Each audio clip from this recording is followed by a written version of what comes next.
ஏன்னா சித்த உள்ள வரையலாம் என்று ரம்யா கடுகடுவென்று அழைத்தவுடன் கிடுகிடுவென்று உள்ளே வந்தான் ராம்குமார். என்ன விஷயம், எதுக்கு கூப்பிட்ட என்று கேட்டான். உங்க அம்மா அப்பாக்கு நீங்க என்ன ஒரே பிள்ளையா என்ன? அவளை உங்க தம்பி அத்துல போய் இருக்க சொல்லுங்க என்று காட்டமாய் பேசினாள். ஏய் சத்தம் போடாதடி, அவ காதல விழ போறது என்று அவளை அடக்கினான். உடனே ரம்யா, உள்ளட்டும்னு தானே சத்தமா பேசுறேன், உங்க வீராப்பெல்லாம் என்கிட்ட மட்டும்தான், அவளை ஒரு வார்த்தை சொல்லப்படாதே, அப்படியே பாஞ்சிண்டு சண்டைக்கு வந்துடுவேலே என்று எதிர்த்தாள். பாவம் டி, அவ இங்க இருக்கிறதால உனக்கு என்ன கஷ்டம் என்று ராம்குமார் கேட்டான். உங்க தம்பி தான் உங்களை விட நன்னா சம்பாதிக்கிறாரே, கூட்டிட்டு போய் வச்சிண்டா என்னவா என்றாள். ஏ பைத்தியம், அவ நம்மளுக்கு ஒத்தாசையாத்தானே இருக்கா. அம்மா உன்னை எதிர்பார்க்காம அவளே சமைச்சு நம்ம குழந்தையிலையும் பாத்துக்கறா. அப்பா கடக்கணிக்கு போறது, குழந்தையில ஸ்கூலுக்கு அழைச்சிட்டு போறதுன்னு எல்லா வேலையும் தானே செய்யறார் என்றான் ராம்குமார். இல்லைண்ணா, நான் சொல்ற பாயிண்டே உங்களுக்கு புரியல. நம்மளுக்கு 2 பொன் குழந்தை ஆயிடுத்து, அவளுக்கு கல்யாணத்துக்கு இப்பல இருந்தே சேமிக்க வேண்டாமா என்றவுடன் கடகடவென்று சிரித்த ராம்குமார், ஏய் லூசு, ஸ்ரீஜாவும் பூஜாவும் இப்பதான் ஸ்கூல்ல படிக்கிறதுகள், அதுக்குள்ள கல்யாணம் வரைக்கும் போயிட்ட. சரி சரி வா போய் சாப்பிடலாம் என்று அவளை சமாதானம் செய்தான். ஹாலில் சுவாமிநாத ஐயர் ஈசி சேரில் சாய்ந்தவாறு டிவி பார்த்து கொண்டிருந்தார். சமையல் அறையிலிருந்து புடவை முந்தானையில் கைகளை துடைத்தவாறு ஹாலுக்கு வந்தாள் சாவித்ரி. கணவனிடம், ஏன்னா சாப்பிட வரையலா என கேட்க டிவியிலிருந்து கண்களை அகற்றாமல், ராம்கியும் வரட்டுமே என்று சொன்னார். பேத்தி ஸ்ரீஜா, பாட்டி நேத்து ராமாயண கதை பாதி தானே சொன்னேன், மீதிய சாதம் ஊட்டின்றே சொல்லு பாட்டி என்று கேட்க, இரு பேத்திகளுக்கும் கதை சொல்லிக்கொண்டே சாதம் ஊட்டி முடியும் சமயம், அப்பா சாப்பிடலாமா என்று கேட்க சுவாமிநாதனும், உனக்காக தான்ப்பா வெயிட் பண்ணிட்டு இருக்கேன் என்றார். மூவரும் டைனிங் டேபிளில் உட்கார சாவித்ரி மூவருக்கும் பரிமாறிவிட்டு பின்னர் சமையலறையிலேயே கிண்ணத்தில் சாதம் பிசைந்து வாயில் உருட்டி போட்டுக்கொண்டு வேலையெல்லாம் முடித்துவிட்டு படுக்கைக்கு செல்லும்போது மணி இரவு 10:30. படுக்கையில் புரண்டு கொண்டிருந்த கணவனிடம், ஏன்னா பிரஷர் மாத்திரை போட்டுண்டேலா என்றவுடன் அவர், நீ சுகர் மாத்திரை சாப்பிட்டியா என்றார். இல்லைண்ணா, மாத்திரை தீந்து போச்சு, கீக்கு ஆத்துக்கு போக போறோமே, அங்க போய் வாங்கிக்கலாம்னு விட்டுட்டேன் என்றாள். சுவாமிநாதன் சாவித்ரி தம்பதிகளுக்கு 3 குழந்தைகள். மூத்தவன் ராம்கி எனும் ராம்குமாருக்கு அரசாங்க உத்தியோகம். அவன் மனைவி ரம்யாவுக்கு பிரைவேட் கம்பெனியில் வேலை. 2 பெண் குழந்தைகள், 11 வயது 7 வயது. இளையவன் கீகு எனும் கிருஷ்ணகுமார் பேங்கில் உயர் பதவியில் வேலை. அவன் மனைவி கீதா சிபிஎஸ்இ ஸ்கூல் ஆசிரியை. இவர்களுக்கு 2 ஆண் குழந்தைகள், சூரஜ் நீரஜ் 6 வயது 3 வயது. ராம்குமாரை ராம்கி எனவும் கிருஷ்ணகுமாரை கீகு எனவும் சிறு வயதிலிருந்தே அவர்கள் கூப்பிட்டு பழகிவிட்டார்கள். சுவாமிநாதனுக்கு 3வது கடைக்குட்டி பெண் சுவாதி. சுவாமிநாதன் தனியார் கம்பெனியிலிருந்து ரிட்டையர் ஆகிய பின் வந்த தொகையை வைத்து சுவாதிக்கும் பிரசாத்துக்கும் மகன்களை எதிர்பார்க்காமல் நல்ல முறையில் திருமணத்தையும் முடித்திருந்தார். அவரை பொறுத்தவரை எல்லா கடமைகளையும் முடித்து விட்டார். ஆனால் அவர் வேலை செய்த இடத்தில் பென்ஷன் கிடையாது என்பதுதான் ஒரே ஒரு குறை.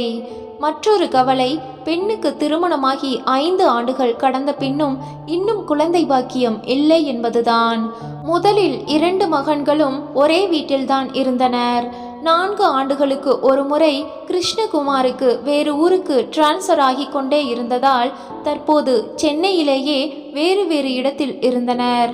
அதனால் அம்மா அப்பா இருவரும் 2 பிள்ளைகள் வீட்டிற்கும் மாறி மாறி வந்து போய் கொண்டிருந்தனர்.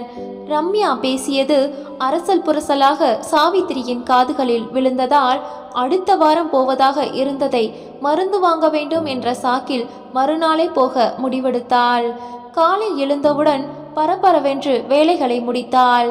ரம்யாவுக்கு சனிக்கிழமை அரை நாள் விடுமுறையாதலால் அவள் வந்த பிறகு இருவரும் கிளம்பி கீகு வீட்டிற்கு சென்றனர். கீகு வீட்டில் குழந்தைகளை பார்த்து கொள்ள ஒரு பெண்மணியை ஏற்பாடு செய்திருந்தார்கள். அதனால் எந்த நேரத்திலும் அவர்களால் போக முடிந்தது. எந்த வீட்டிற்கு போனாலும் முதலில் சுமூகமாகத்தான் இருக்கும். 4 நாள் ஆன பிறகு சுயரூபத்தை காட்ட ஆரம்பிப்பார்கள். இது அவர்களுக்கு பழகி போன ஒன்று. மகள் சுவாதியின் கணவன் பிரசாத் நல்ல வசதி படைத்தவன். அவனுக்கு பெற்றோர் இல்லாததால் எத்தனையோ முறை கூப்பிட்டும் மாப்பிள்ளை வீட்டில் தங்குவதை கௌரவ குறைச்சலாக நினைத்தனர்.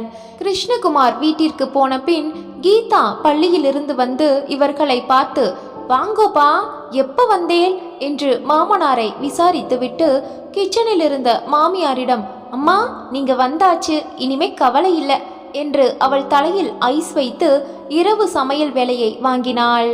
இங்கு வந்தால் கொஞ்சம் ரெஸ்ட் கிடைக்கும் என்று பார்த்தால் இங்கும் வந்ததிலிருந்து வேலை பிடித்து கொண்டது. இரவு கிருஷ்ணகுமார் வந்தவுடன் அவனிடம் மாத்திரை வாங்க வேண்டும் என்று சொன்னாள். உடனே மருந்து கடைக்கு ஃபோன் செய்து அப்பா அம்மா இருவருக்கும் மருந்து வரவழைத்து கொடுத்தான். 10 நாட்கள் சாதாரணமாக சென்றது. கீதாவுக்கு பள்ளியில் காலாண்டு தேர்வு முடிந்து மறுநாளிலிருந்து 10 நாட்களுக்கு விடுமுறை. கிருஷ்ணகுமாரை கூப்பிட்டு, தோ பாருங்கண்ணா, எனக்கு கிடைக்கிறதே இந்த 10 நாள் லீவு தான். எங்கள் அக்கா யூஎஸ்ல இருந்து வந்திருக்கா. எங்கள் அம்மாவாத்துக்கு போய் அவளோட நான் டைம் ஸ்பெண்ட் பண்ணணும். அவளை உங்கள் அண்ணாவாத்துக்கு கிளம்ப சொல்லுங்கோ என்றாள். அதற்கு, நீயும் குழந்தைங்களும் தானே போறீங்க, அவா பாட்டுக்கு இங்கே இருக்கட்டுமே என்னோட என்றான். நல்ல கதையா இருக்கே, நீங்களும் எங்கள் அம்மாவாத்துக்கு வரேல் என்று மிரட்டும் துணியில் சொல்ல கீக்கு பதிலேதும் சொல்லாமல் அமைதியாய் இருந்தான். மறுநாள் காலையில் அப்பாவிடம், அப்பா எனக்கு ஆஃபீஸ் வேலையா கோயம்புத்தூர் போக வேண்டியிருக்கு. கீதா அவன் அம்மாவாத்துக்கு குழந்தைகள் அழைச்சிண்டு லீவுக்கு போக போறா, அதனால என்று இழுத்தான். சாவித்ரி உடனே, நேத்திக்கே ரம்யா ஃபோன் பண்ணி பூஜா கனவு கண்டு பாட்டி பாட்டின்னு அலறா, நாளைக்கு வந்துடுங்கோன்னு கூப்பிட்டா, உன்கிட்ட சொன்னா சங்கடப்பட போறியோன்னு யோசிச்சேன் என்று சமயோசித்தமாக பொய் சொல்லி சமாளித்தாள். இதுதான் இவர்களது நிலைமை. சுவற்றில் அடித்த பந்து போல் இடம் மாறிக்கொண்டே இருந்தனர். இந்த நிலையில் சுவாதி கருவுற்ற செய்தி அவர்களுக்கு ஆறுதலாய் இருந்தது. மாப்பிள்ளை பிரசாத்தின் அன்புக்கு கட்டுப்பட்டு இருவரும் சுவாதியின் பிரசவம் வரை அங்கு இருக்க தீர்மானித்தனர். உரிய காலத்தில் ஆண் குழந்தை பிறந்தது.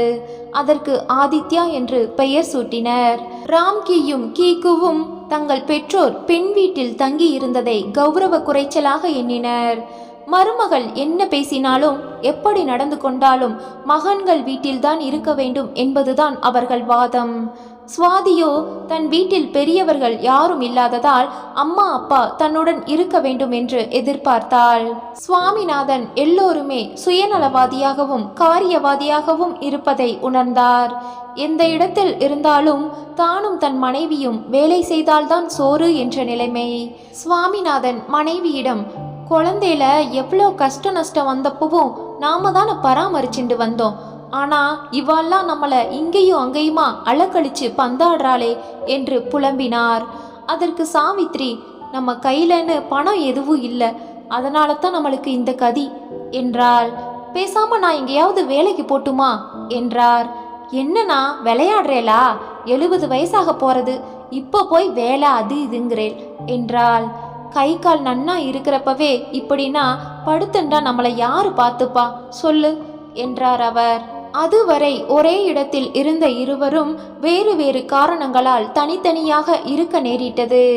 கிருஷ்ணகுமாரின் பிள்ளை சூரஜுக்கு உபநயனம், அதாவது பூநூல் அணிவிக்கும் விழா செய்ய ஏற்பாடானது.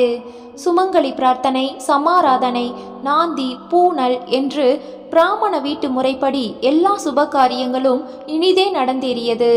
இதற்கிடையில் ஸ்ரீஜா பெரிய மனுஷியானாள். உடனே ராம்கி அம்மாவை மட்டும் தன் வீட்டிற்கு அழைத்து சென்றான். சூரஜுக்கு சந்தியாவந்தனம் நன்கு பழகும் வரை அப்பா அவன் வீட்டிலேயே இருக்க வேண்டும் என்று கீக்கு கட்டாயப்படுத்தினான். இப்படி ஏதோ ஒரு காரணத்திற்காக தம்பதிகள் பிரிக்கப்பட்டார்கள். அவர்களால் என்ன காரியம் ஆக வேண்டுமோ அதை நயமாய் பேசி செயல்படுத்தி கொண்டனர். அந்த சமயத்தில் சுவாதியின் புது வீட்டு கிரக பிரவேசம் ஏற்பாடானது. அங்குதான் சாவித்திரியும் சுவாமிநாதனும் 4-5 மாதத்திற்கு பிறகு சந்தித்து கொண்டனர். என்னன்னா ரொம்ப இழைச்சிட்டேல், நீங்க சரியா சாப்பிட்றது இல்லையா என்று சாவித்திரி கேட்டாள். அதற்கு அவர், அதெல்லாம் எனக்கு ஒன்றும் இல்லை, நீ ஏண்டி நொண்டி நொண்டி நடக்கிற, முட்டி வலிக்கு மருந்து சாப்பிட்றியா இல்லையா என்று பரஸ்பரம் ஒருவரையொருவர் குசலம் விசாரிப்பதை பார்த்த இளைய மருமகள் கீதா மூத்தவள் ரம்யாவிடம் கண்ணை சிமிட்டி, மன்னி அங்க பார்த்தேலா, 2 கிழமும் எப்படி ரொமான்ஸ் பண்றது பாருங்கோ என்று கேலியாக சொல்லி இருவரும் நமட்டு சிரிப்பு சிரித்தனர். இதனை கவனித்த இருவரும் தங்கள் வேலைகளை கவனிக்க சென்றனர். கிரக பிரவேசம் முடிந்த பின்னர் மகன்களும் மருமகள்களும் ஒருவர் அம்மாவையும் ஒருவர் அப்பாவையும் கூப்பிட, அதற்கு சுவாமிநாத ஐயர் 1 வாரம் பெண் வீட்டில் தங்கிவிட்டு பின்னர் இருவரும் வருவதாக சொல்லி அவர்களை அனுப்பி வைத்தார். சுவாதிக்கு அண்ணன்கள் வீட்டில் பெற்றோரின் நிலைமை தெரியும். ஆகையால் தன்னுடனே அவர்களை வைத்துக் கொள்ள விரும்பினாள். மறுநாள் மாலை சுவாமிநாதன் பக்கத்தில் உள்ள பார்க் ஒன்றிற்கு மனைவி மற்றும் பேர குழந்தை ஆதித்யாவுடன் சென்றார். இருவரும் குழந்தையுடன் விளையாடி மகிழ்ந்தனர். அப்போது அவருடைய நெடுநாளைய நண்பர் ஸ்ரீனிவாஸ் ஐயரை சந்தித்தார். இருவரும் பழைய விஷயங்களை பற்றி பேசினர். ஸ்ரீனிவாசன் ஒரு பெரிய வக்கீல், பெரும் பணக்காரர். அவருக்கு குழந்தைகள் இல்லை. தனது பெரிய வீட்டை வேத பாடசாலை நடத்துவதற்காக கொடுத்திருப்பதை கூறினார்.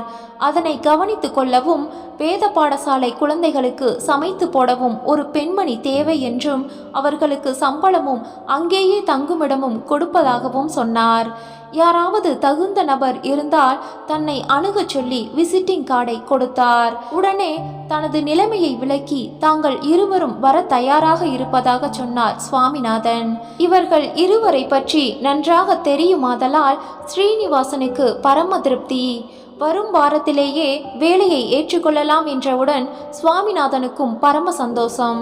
சாவித்ரி ஆதித்யாவுடன் ஓடியாடி விளையாடி கொண்டிருந்ததால் ஸ்ரீனிவாசனும் சுவாமிநாதனும் பேசியது எதுவுமே தெரியாது. லேசாக இருட்ட தொடங்கியதும் மகள் சுவாதி வீட்டிற்கு திரும்பினார்கள். சுவாமிநாதன் ஸ்ரீனிவாசனுடன் பேசியதை யாரிடமும் மூச்சு கூட விடவில்லை. 1 வாரம் வேகமாக கழிந்தது. சுவாதியிடம், அம்மாவை ராம்கி ஆத்துல விட்டுட்டு நான் கீகோ ஆத்துக்கு போக போறேம்மா, மாப்பிள்ளை கிட்ட சொல்லிரு, குழந்தை ஜாக்கிரதை, நாங்க கிளம்புறோம், நீ உடம்ப பார்த்துக்கோமா என்று சொல்லிவிட்டு ஸ்ரீனிவாசனின் வேத பாடசாலையை நோக்கி கிளம்பினார்கள். வேறு எங்கோ செல்வதை உணர்ந்த சாவித்ரி, நாம எங்கன்னா போயிட்டு இருக்கோம், புரியலையே என்றாள். வேத பாடசாலை பற்றி சொன்னார். அங்கு போய் சேரும் வரை இருவரும் ஒன்றும் பேசிக்கொள்ளவில்லை. இவர்கள் பாடசாலையை அடைந்தபோது ஸ்ரீனிவாசன் அவர்களை வரவேற்று எல்லாவற்றையும் சுற்றி காட்டினார். பெரிய பங்களா, 4 புறமும் செடி கொடிகள், கீழே பாடசாலையில் பெரிய ஹால், 4 அறைகள் மற்றும் சமையலறை, மாடியில் தங்கும் அறைகள் இருந்தன.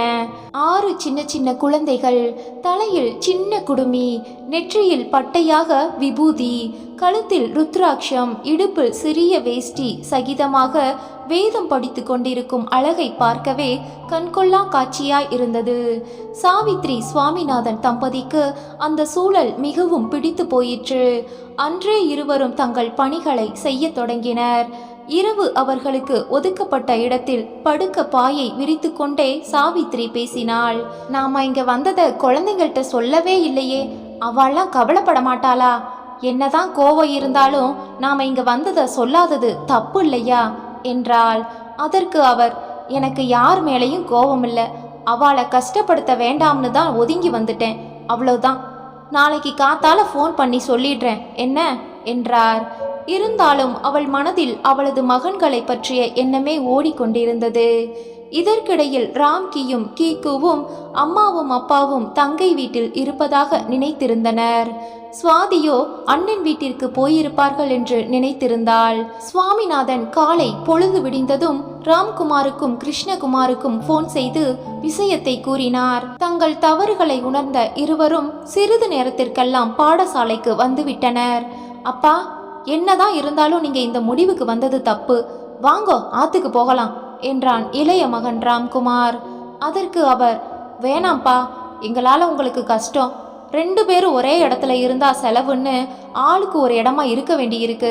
நாங்கள் ஒரே இடத்துல இருக்கணுங்கிறது ரொமான்ஸுக்காக இல்லை, வயசானப்புறம் அன்பு, பரிவு, அனுசரணை இதெல்லாம் கணவன் மனைவிக்கு நடுவில் தேவைப்படுறது. உங்கள் இஷ்டத்துக்கு இவ்வளோ நாள் நாங்கள் வாழ்ந்தாச்சு, இனி கொஞ்ச நாள் நாங்கள் விரும்புகிற மாதிரி வாழ்கிறோமே என்றார். உடனே கிருஷ்ணகுமார், இனிமே நீங்கள் 2 பேரும் ஒரே இடத்துல இருக்கலாம்ப்பா, இங்கே 1 மாதம் அங்கே 1 மாதம்னு, என்ன சரியாப்பா என்றான். சுவாமிநாதன், வேண்டாம்ப்பா, எங்களை கட்டாயப்படுத்தாதீங்க, எப்போ வரணும்னு தோன்றதோ அப்போ கண்டிப்பாக உங்ககிட்ட தான் வருவோம். உங்கள் ப்ரைவசியை நாங்கள் கெடுக்க விரும்பலை. நீங்கள் எப்போ வேணும்னாலும் இங்கே வந்து எங்களை பார்க்கலாம். என்ன பேர குழந்தைங்களோட இருக்க முடியலங்கிற ஆதங்கம்தான். இனிமே இந்த பாடசாலை குழந்தைங்களையே இங்கே பேரங்களாக நினச்சிக்கிறோம். நீங்கள் இப்போ கிளம்புங்கப்பா என்று கண்டிப்புடன் அவர்களை திருப்பி அனுப்பி வைத்தார்.